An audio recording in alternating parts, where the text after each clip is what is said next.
जोया परेशान है, मतलब शायद क्या उन्हें भनक पड़ गई है कि तनवीर लौट आई है। जोया फारूकी तो क्या, कबूला देखने वाला हर शख्स खौफजदा हो जाएगा, बिकॉज जो कुछ उन्होंने किया है अब तक कबूल है में, दैट इज़ वेरी स्कैरी।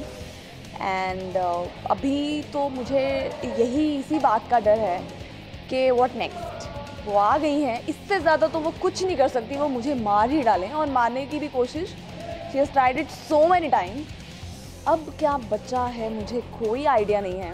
मुझे मारेंगे, किसी और को मारेंगे, क्या करेंगे, नया बॉम्ब क्या फोड़ेंगे, मुझे कोई आइडिया नहीं है। And yes, I am nervous, I am scared. Okay, इतने दिन से इतना अच्छा खासा सब कुछ चल रहा था एंड फाइनली अब तो एक साथ दो जन नहीं आगे। एक तो राजवीर पीछे पड़ गया हाथ धो के, नहा धो के। राजवीर को तो मैंने 2 थप्पड़ लगाए और मैंने चलता कर दिया। मैंने कहा देख सड़क छाप बाबू, तू होगा हीरो, बहुत होगा। तेरे से मैंने लिफ्ट मांगी, ये तेरा बहुत किस्मत वाली बात है कि जैसे जोया ने लिफ्ट मांगी है।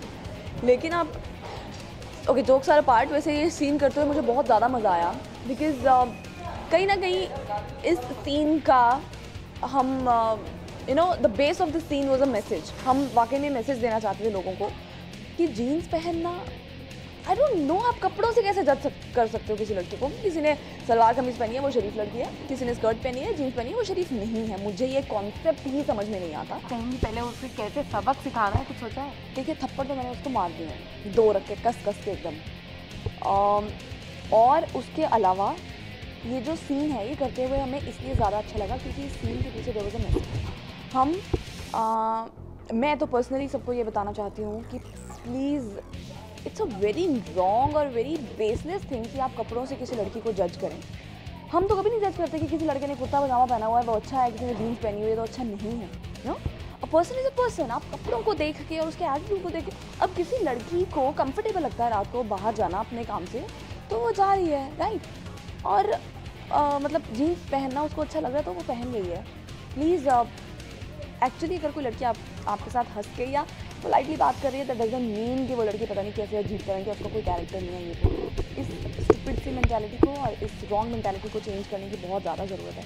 तो इस सीन के ज़रिए हमने यही मैसेज कन्वे करने की कोशिश की है कि there is nothing like that if a girl is wearing some jeans और स्कर्ट और इफ गर्ल इज़ स्माइलिंग या वो रात को she is going out, that mean के she is a wrong girl. ऐसा कुछ नहीं होता। और हमने राजवीर और जोया के ट्रैक में, जोया के मतलब इन सीन्स में यही दिखाने की कोशिश की है। एंड आई होप कि एटलीस्ट जो लोग कबूल है देखते हैं वो तो इस बात को एक्सेप्ट करेंगे कि ऐसा नहीं होना चाहिए। जब सीन्स देखा था तो असद जी के बड़े अलग तरीके के रिएक्शंस आ रहे थे जब वो आके आपको यूँ हाथ पकड़ के चाबी असद जी को तो गुस्सा होना का बहाना चाहिए। मतलब उन्हें वो तो ढूंढते रहते हैं कि मैं, अरे यार बहुत दिनों से मुझे गुस्सा नहीं चढ़ा, तो वो गुस्सा कर लेते हैं। बट एक्चुअली ये जो राजवीर ने किया, फिर जोया में भी शायद न्यूयॉर्क में पली बड़ी है तो उसको लग रहा होगा कि चल ठीक है यार, लड़का फ्रेंडली हो रहा है, बट ओके। बट मुझे लगता है कि अगर सुरभि के पॉइंट ऑफ व्यू से देखा जाए तो वाकई में ये गलत था। लिफ्ट मांगा, उसको थैंक यू बोला, दैट्स इट। घर पे आ रहा है ऐसे करके, मैं तो जो थप्पड़ उसको एंड में मारे मैं बहुत पहले मार देती, लेकिन ठीक है, ट्रैक चलाना था नॉल, उसको थप्पड़ बहुत लेट पड़े हैं। तो ऑफकोर्स अगर आपसे कोई बदतमीजी करता है, अगर आपके कोई सर पे चढ़ता है तो उसे थप्पड़ मार के बता दीजिए कि भैया तेरी औकात नहीं है इतनी, चल नीचे उतर, यहाँ से दफ़ा हो जाओ। एंड यहाँ पे भी आज एक सीन हो रहा था जिसमें वो ज़बरदस्ती कर रहा था या कुछ तो था। हाँ, मतलब उसे लग रहा था कि मैंने कोई सिग्नल दिया है, मैंने उससे लिफ्ट ले लिया है, मैंने उसको हंस के थैंक यू बोले, दैट मीन कि मैं इन्वाइट कर रही हूँ कि आओ मेरे घर पे भी आओ और मेरे से बदतमीजी करो, छेड़खानी करो। तो फिर मुझे लगा कि राजवीर हद से ज़्यादा बढ़ रहे हैं। मैंने सबके सामने उसकी इंसल्ट की and everybody clap for it. और मुझे अच्छा भी लगा कि फाइनली मिस्टर खान ने भी बहुत यू नो फ़ख्र से मेरी तरफ देखा। So happy. हाँ, गणपति का ऐसा है कि कल ही इनफैक्ट 31 अगस्त को मुझे 1 साल हो गया बॉम्बे आए हुए। तो ये जो पूरा मंथ है सितंबर का, ये बहुत ही नॉस्टैल्जिक था मेरे लिए, क्योंकि मुझे बोला जाता है अरे यार तू कितनी लकी लड़की है, जब गणपति आए उन्हीं दिनों में तू आई। और मैं तब कबूला हमारा शुरू नहीं हुआ था, मुझे कोई नहीं पहचानता था। और पंजाब में ये गणपति जो है हम नहीं सेलिब्रेट करते हैं पंजाब में, ये हमने सिर्फ टीवी में देखा था। रियलिटी में इतने बड़े बड़े गणपति देख के और सेलिब्रेशन देख के मैं तो पागल हो गई थी। और मैं और मेरी कुछ फ्रेंड्स हम फ़ायदा उठा रहे थे कि जब तक हमें लोग नहीं पहचानते तब तक हम क्या, मतलब हमने पिछले गणपति के दौरान क्या किया था कि लोग जब विसर्जन के लिए जाते हैं तो टोलियाँ बना के और डेक वेक और धूम धड़ाका गाने वाने, हम वैसे ही सेफली किसी टोली में हम 3-4 लड़कियाँ भी घुस जाती थी और वहाँ पे बड़ा अच्छा सा प्रोटेक्शन थी। तो जिस भी बिल्डिंग के गणपति होते होंगे ना, तो लड़कों ने ऐसे सर्कल बनाया होता था, ऐसे हैंड्स के साथ ही एक चेन बनाई होती थी, बीच में लड़कियाँ डांस करती थी। तो हम भी घुस जाते थे, हम बोल देते थे कि हम आपकी बिल्डिंग नहीं है लेकिन हमें डांस करना है। तो पूरा गणपति जो था, और मेरी जो थोड़ी थोड़ी फ्रेंड्स बनी थी स्टार्टिंग में, वो उन्होंने मुझे अपने गणपति पे इन्वाइट भी किया था। तो ये जो पूरा गणपति मुझे लगता है कि टाउन में मेरे लिए बहुत ज़्यादा नॉस्टैल्जिक रहेगा, बिकॉज मैं भूल ही नहीं पाती जब मेरे जो बिगिनिंग के डेज हैं मुंबई के, वो गणपति के साथ जुड़े हुए हैं। इस बार तो मैं किसी की टोली के बीच में जाके डांस तो नहीं कर पाऊंगी, क्योंकि लोगों का गणपति से ध्यान रख के मेरे तरफ चला जाएगा। मतलब ऑफ कोर्स थोड़ा बहुत हो ना कि जोया डांस कर रही है, बट आई विश कि मैं डांस कर पाऊँ। मैं अपनी बिल्डिंग वालों से बात करूँगी कि आप भी बड़ा सा गणपति रखिए जिसकी टोली में जब हम उनको विसर्जित करने जाएँ तो मैं डांस कर पाऊँ, बिकॉज मुझे ये बहुत अच्छा लगता है। क्योंकि पहली बार देखा था मैंने, और मैं इस बार दोबारा से देखूँगी पूरा मुंबई कैसे सजा धजा होता है। पंजाब में तो ऐसा बिल्कुल भी नहीं था, इसलिए मेरे लिए this is something very exciting. Teachers day पे सबसे पहले तो मैं बोलना चाहूँगी कि मैं अपने टीचर को भी बहुत ज़्यादा मिस करती हूँ, because I was very famous with my teachers.